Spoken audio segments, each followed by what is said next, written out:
Good Friday morning. You can hear the engine. That's my air conditioner going. It sounds like an airplane engine. Anyway, today's reading is interesting. He's moved away. Here it's still St. Matthew, okay? But it's a new chapter. This is chapter 8. And so he's away from the wisdom literature, but this is a description of something. It's really interesting. And I'll show it to you. It says, when Jesus came down the mountain, see, he teaches from the mountain. He's the new Moses. See, don't think Matthew didn't know that. Of course he does. Great crowds followed him. And then a leper approached, did him homage, and said, Lord, if you wish, you can make me clean. You got to remember, a leper is not just a sick guy. He was alienated from society. He was unclean. So he couldn't even approach Christ. Really shouldn't have. He's supposed to say, unclean, unclean, and then stay clear, okay?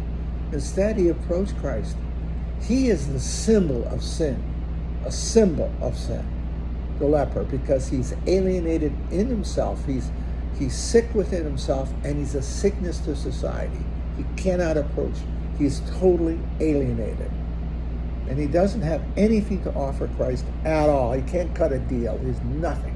He's a nothing and a nobody. He is, in this sense, an alienated loser. He's alienated by his sin, by his sickness. And in that time, they thought it was due to his sinfulness. We wouldn't buy any of that, of course, right? But you got to put him in his time. So this guy is, in a sense, scarred by disease, alienated from himself, alienated from society, radically so. And probably, in the mind of the times, due to his own sinfulness. So he is a complete, estranged human being from himself and from the world due to his own doing somehow, okay? This guy is a loser. So what does he do? He reaches out to Christ. He approaches Christ. Nothing to offer except his belief that Christ can heal him. That's all. He brings nothing to the table. He doesn't say, look, you take care of me, I take care of you. You know what I mean? We got to take care. I got connection. I got to do this. I want to do. He ain't got nothing. He's a loser. He is a complete loser. But he's one of the holiest men in Matthew's gospel because he trusts Christ. See? He brings his alienation to Christ. And what does he say? Lord, if you can, if you want, I got nothing to offer, pal. But you can make me clean. You can bring me back to myself and to the community. Think of the compassion of the confessional. I'm not bringing some game.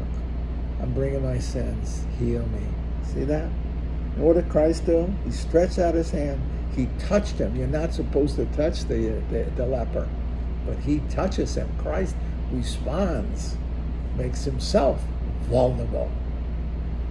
And he said, to my will, be made clean. So Christ touches him and heals him. But he touches him. You don't touch a leper. See? So not only does a leper approach, Christ reaches back and goes to him and touches him. Think of the church. The church isn't there just to receive the sinner, but goes out to the sinner and touches the sinner. By compassionate love, heals the broken, heals the alienated, the estranged, you see. I didn't realize it until I just said that just now. Christ touches him. Now, I've read this text how many times in the course of a lifetime? Hundreds of times. Never saw that Christ touches him. Christ goes out and stretches out and touches him. That's the church. The church touches the lepers of the world. The lepers are everyone who's a sinner. We're all lepers. We're all sinful. We're all alienated from ourselves and the world. And Christ, through the church, reaches out to us, touches us through the sacraments. See? Touches us, and heals us, and calls us to life, you see? And calls us to a fullness of life internally and with each other. With each other. The community of faith. Calls us back from alienation to communion. See? Christ touches the leper. He makes him whole. See? Christ touches us through the sacraments in the church to make us whole. Not simply to get to heaven, but to heal the inner soul, our inner soul, and to heal the community of love. Church is not in the business of getting us only to paradise, but to creating a human community that is whole and healthy. See? Yeah. That's Vatican II, in my view. The evangelization of the world is not just to get everybody into paradise, but to make the world a living world, a world of life and beauty and goodness. That's the truth. God didn't call us merely to paradise. He could have done it if he wanted to. But to live a good and holy and healthy life, a good life, amongst others, to heal the world of its sinfulness, alienation, to free us from the death of isolation and loneliness, and the final death in the end, but also from isolation and loneliness. The story is told of Adam and Eve. They can't even talk to each other after they sin. We've been trying to talk to each other ever since our creation, and the Christ comes to help us talk to each other, to see each other, talk to each other, love each other now in the course of our lives and in paradise where it is complete. But that's the truth.